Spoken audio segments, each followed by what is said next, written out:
Everyone knows about the classical elements, right? Water, earth, wind, and fire. You remember. Metal and wood sometimes. Throw in light and darkness. Psi, slag, noise, ground and rock, dragon, scissors. Elements are an incredibly popular motif in games, used in tons of different places. Technology, characters, locations, weapon types, and especially magic systems. They're everywhere. But have you ever wondered why games keep hammering on the elemental theme over and over again? Elemental motifs come pre-packaged with all sorts of things a game can use to help create its world, characters, and mechanics. They're adaptable to tons of settings and can be easily changed and expanded upon to give the game some custom flair without losing any of the built-in benefits. Let's take a tour of the elements, how they provide flexibility and customization, and why elemental systems are such an enduring part of games. Harness the cosmic elemental power of sensible organization with today's episode sponsor, Milanote. Milanote is a tool that helps you organize projects and get your whole team on the same page. Storyboards and mood boards, notes and themes, to-dos, and inspiration. Milanote lets you collect everything in one place and stay creative. We use it for thinking through our own episodes, and it's super easy to make everything look great. Milanote has a beautiful interface with intuitive drag-and-drop tools on a freeform canvas that helps everyone, designers, artists, coders, and managers, keep in sync with everyone to help stay on track and get your project done. Milanote has built-in templates for game design, so if you've got a game kicking around in your mind, Milanote can help. It's free to sign up too. Click the link in the description to sign up to Milanote for free and help take your projects from a dream to a plan. Sign up now to Milanote. It's good. Thanks, Milanote. So, elements. They're super popular, showing up in game after game. We've got elemental gems.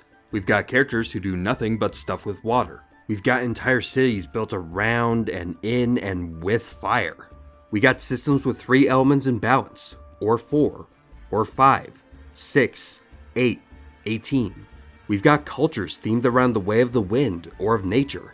The elemental motif is familiar, but rarely is it implemented in the same way twice. But why does it keep showing up over and over? It'd be one thing if it were just a cool aesthetic, but there are tons of different cool aesthetics that games could incorporate. What is it about elements specifically that makes so many games lean on them in so many different ways? Well, there are a lot of parts of a game that elemental motifs can help reinforce. First and foremost, game mechanics. Probably the most familiar place to see elements is in a game's magic system. RPG combat is full of elements. Like status effects, elemental systems are meant to help keep a fight from getting stale. Magic helps give an alternative way to attack, and elemental systems help add different angles within magic. Elemental systems are there to stop a first-order optimal strategy problem. Basically, if the right move takes no effort to either figure out or execute, and stays the same in just about every situation, that's a problem, and is the quickest way to making a stale combat system. The opening segments of tons of RPGs fall into this trap by not giving players very many decisions to make. The early parts of games like Xenoblade Chronicles 2 and Final Fantasy XIII start by giving players a bare minimum of combat options with simple neutral attacks. The more complex combat options get mixed in over time, but both games just spin their wheels for their first stretches, until the narrative kicks off and gives the main characters a power boost. There's not much decision making going on without that, and combat is very one note. Elemental systems add a surface for more complex decisions to be made, thanks to elemental weaknesses. A basic enemy can now be a basic water enemy, and what would have been your go-to fire move might not be the best option here. Or their undead types and light or even healing magic would be effective. The elements force you to set up your team, your equipment, or your approach just a little differently. It's not complicated, but it doesn't have to be. Just that little extra effort in planning and execution makes the same combat system last longer. There's a game that absolutely had to avoid a first-order optimal strategy problem, and the designers turned to a weird spin on an elemental system. Ring Fit Adventure uses elements to keep you from ruining your own arms. Each exercise from Ring Fit Adventure is associated with a body part, and each body part is assigned a color. Red for arms, blue for legs, yellow for core, and green for yoga and flexibility. They're pretty much element types. Monsters in the game almost all are given a color, and they're actually weak to exercises of that color, which is unusual. They're hit with way more damage if you do an exercise with that corresponding body part. Some exercises do more base damage than others. If the game had no elemental system at all, the optimal strategy would be to do only, say, crunches over and over again, and do nothing with your arms and legs. You might get weak legs, spindly arms, no flexibility, and devastate your obliques from overuse. The game saw this coming and does start a cooldown timer that keeps you from doing the exact same exercise over and over, but it also throws enemies of a wide variety of colors at you in most normal battles. Your best move strategically is also better for your overall health. There are items to temporarily change colors of exercises and of opponent weaknesses, so you can switch it up if one body part is getting tired. So there are some safeguards. The elemental weaknesses incentivize moving from body part to body part throughout a session in order to get a more well-rounded workout. When you use elements to help balance game combat, you have to design how the elements will play off of each other. Elemental balancing commonly shows up in a few different styles. First, opposing pairs. In this one, two elements are like rivals, directly opposing each other. Final Fantasy X has a simple version, where fire opposes ice and lightning opposes water. Enemies of one type are weak against their opposite. That's it. It's pretty straightforward, but this makes it a little tricky to get good strategic matchups. If both sides have an innate magic affinity, both sides will be equally weak to each other. Matches between characters with two opposing elements can be full of haymaker punches and resolve quickly. Final Fantasy X avoids this by having the monsters have an innate elemental weakness, but not the players. It's one-sided, but it lets prepared players actually have an advantage. You also probably don't want to leave an element unpaired. Unpaired elements can easily be overpowered. In Breath of the Wild, fire and ice oppose each other, but lightning has no real elemental counter and is very strong. Though you can intentionally unpair elements or even two opposing ones for dramatic effect. Sometimes there are tiers of elements, where some are just more powerful. The idea of an elemental tier list goes way back. In the classical element system of the ancient world, Aristotle added Aether to the original four, to represent what stars in the heavens were made of. Aether stood above the rest. It was more important, incorruptible, unlike the other four. Many games treat dark and holy elements the same way, often tied to life and death magic. Usually they're used as story MacGuffins, or super magics that beat all the rest. Maybe the story gets resolved by holy magic, or the bad guy uses super evil magic outside of the existing system to do stuff. Another standard way to balance elements is with a cycle. This lets different characters more easily have the upper hand in different situations. Each element becomes powerful against certain opponents and vulnerable against others to form a rock-paper-scissors loop of strengths and weaknesses. Lost Odyssey does this, among lots of others. Elemental water beats fire, fire beats wind, wind beats earth, and earth beats water. The cycle lets each element have a role and a place to shine, while keeping any one from just being straight up better than the others. But you can get more complicated with cycles too. If you get enough types into your system, you can put cycles within cycles. That's the strategic backbone of Pokemon, which has one of the most extensive type systems around. Pokemon has 18 unique elemental types, each with multiple weaknesses and strengths. Each Pokemon and each move have an inherent element, with bonuses for attacking opponents with an element they're weak to, and matching your Pokemon's attack with their intrinsic type. Some elements are also strong against others. Trying to poison a ghost is gonna work about half as much as you'd like. Some combinations are even immune to actions of certain types. Ever try fighting a flying type with a ground Pokemon? Don't. Throw a rock instead. The elemental relationships aren't paired up either. Just because one type is strong offensively against another doesn't make it strong defensively. They're all related on a case-by-case basis. The interactions between types are complex enough that you literally need a chart to get it all down, and dual typing vastly increases strategic complexity. The cycles and cycles within cycles create plenty of nuances to combat, not always necessary for the main game, but enough for a competitive scene to thrive. So elements feel right at home in RPG combat, but they aren't stuck there. They work just as well in other kinds of combat. What about in a shooter? In Borderlands, elemental ammo changes how you approach different types of enemies to keep combat from looking too similar encounter to encounter. Most weapons use one of several types of elemental ammo: incendiary, shock, corrosive, explosive, and slag. Each work best on different types of enemies: incendiary for defenseless or fleshy ones, shock versus electronic shields, and corrosive against armor.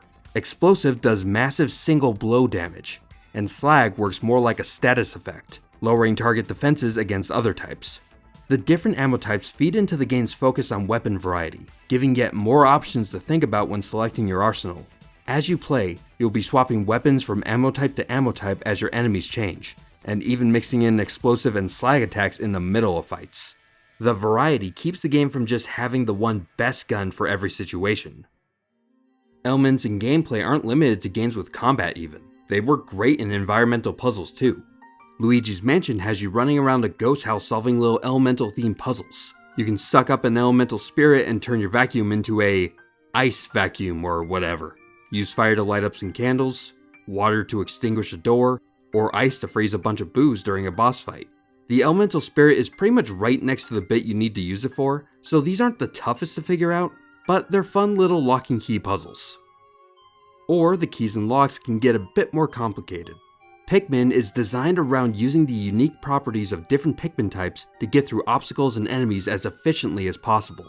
Most types of Pikmin are given an elemental resistance. Red Pikmin can't be burned, blue can't drown, white ones are immune to poison, and yellow ones can't be shocked. The world is full of elemental hazards and enemies that are color-coded or have abilities that telegraph what type of Pikmin is right to take it down. Using the wrong type on the wrong part of the map is a fast way of not having that Pikmin anymore. The game becomes more of a resource manager, where having enough of the right type of Pikmin in the right place at the right time is the core puzzle to solve. Elements can also be the backbone of immersive sims, where elements interacting with each other makes up most of its immersiveness. Breath of the Wild created what they call the chemistry engine, where elements have a wide range of properties that can be infused into enemies, weapons, items, and other objects. The properties behave fairly consistently no matter where they're applied. Fire can burn away wooden things, melt chunks of ice, create updrafts, and keep the player warm in cold climates. They aren't entirely realistic, but they're robust enough for a player to design experiments and have a good chance that the game will behave as you'd expect. Lightning is drawn to metal objects. Electricity stuns characters wearing metal, but a non-conductive wooden shield will block the effect. Ice can freeze enemies in place, but it can also freeze ingredients and materials. The elements form the skeleton of the game's clockwork system to make the world feel more alive and believable, rather than just a set of scripted events. But the elemental motif isn't limited to game mechanics at all. Elemental systems can just as easily guide how a game's storytelling and world building works, and provide just as much structure to let designers build in all different directions. Elemental motifs are a great angle to add flair to character creation and enemy design. You've got a cat? Meh. It's just like all the other cats. Kinda boring. But what if you add in just one element? What about a cloud cat? A fire cat? A time cat? A grass cat? A shadow cat? It doesn't even matter which element you picked. They're all cooler and more memorable. Rivals of Aether's whole roster is filled with one elemental motif after another. Every one of these is an animal plus an element, or beloved character from another property plus an element. If that's a little too on the nose though, you could instead use elements to help design character personalities, like Kingdom Hearts, the most subtle franchise of them all. Organization 13 has a pretty big roster to fill out, and the game uses elements to help make each character more memorable. Each member is given a personality and a moveset based on one of 13 attributes, about half of which are based on classical elements like wind, ice, and light. The other half take creative liberties and base themselves around more unusual attributes like time, space, illusion, flower, moon, and nothingness. They all create a distinct visual motif to separate one anime boy from the next, and serve as a cool base for each of their respective boss fights. Their attributes are even sometimes used for metaphorical storytelling, like the strained friendship/rivalry between Sayax and Axel, the moon and fire, which I think works as the sun. Individualizing a roster of 13 bad guys all cloaked in black is a tough challenge to tackle, but elements help their designers blaze a trail to success. You can use elements to help design locations too. They can shape an entire setting.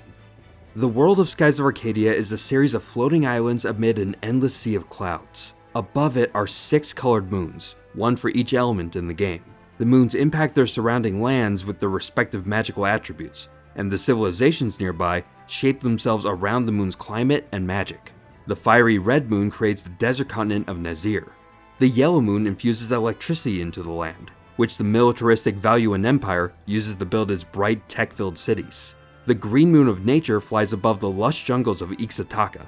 Each moon and its respective magic are the game's main plot device, driving the biomes and cultures you travel between, making the game feel like a whole globe-trotting adventure.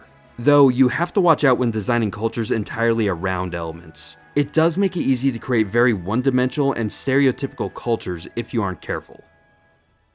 Or the very story itself can revolve around the elements. Golden Sun takes place in a world constructed by the 4 classical ones, and the plot centers around a group of magic-wielding adepts trying to stop the bad guys from releasing magic seals that would cause all kinds of element-based chaos throughout the world. There's really very little of the game that doesn't revolve around using elements, discovering new elemental powers, getting sent on dangerous elemental quests, or recruiting elemental mascot characters. The antagonists are either using elements for evil, or doing things that will help them later use elements for evil. Every bit of Golden Sun's story is steeped in elements, and it's one of the most beloved stories on the Game Boy Advance. So, elements are extremely versatile, but there's one more secret power with elemental motifs: adaptability. If every game was stuck with the same 4 elements interacting in the same way, the theme would get stale pretty fast. Luckily, elements aren't stuck just as they are. You can customize them. Is fire a little too predictable for your game? You can tweak it. Fire doesn't have to be fire, it can be magma, or heat, or dragon, or something else that fits better. If you think plasma would be cool, just add it in. It might give you new ideas for enemy designs, or an extra way to counterbalance some types, or another story theme to explore. This adaptability is probably why, even though element theming and tropes have been used for literally millennia, the concept doesn't really get as stale as you would think. The elemental motif is so popular because it's so powerful. Hardly any other one can fit simultaneously in mechanics, story, and world building, from setting the foundation of a strategic system to rock paper scissors balancing acts, from puzzle solving to immersive systems, for creating everything from the look and personalities of both characters and enemies alike, to the places, things, and motivations of the entire created world. Elements fit in practically everywhere you can think of, and if not, you can customize them to make them fit. Let's talk in the comments about unusual element types, characters with cool elemental theming, or just some interesting gameplay interactions in an elemental system. Elemental motifs are the best sort of base, powerful enough to carry a game, and flexible enough to make it unique.